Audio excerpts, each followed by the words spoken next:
Hi, it's pretty windy today, but I'm going to take you on a colour walk. So when I go on a colour walk, I like to choose a particular colour or sometimes rainbow order, but today I'm going to choose the colour purple.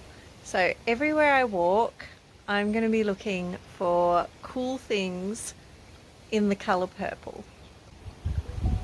I didn't have to go far for these. Aren't they beautiful? This pond's in my front yard.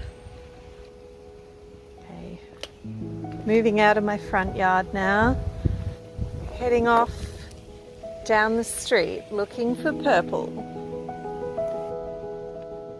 I find when I'm doing this, it makes me really mindful. I slow down. Look at these.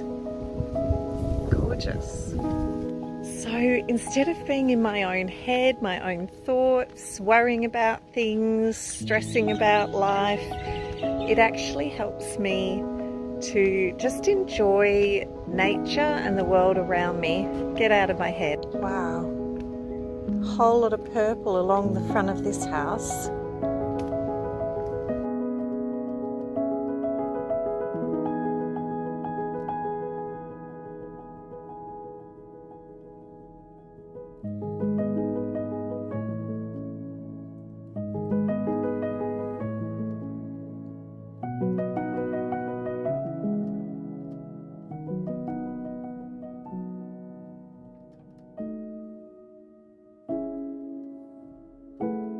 We have so much choice around us that sometimes just making it simpler and giving us one thing to focus on at a time is really healthy.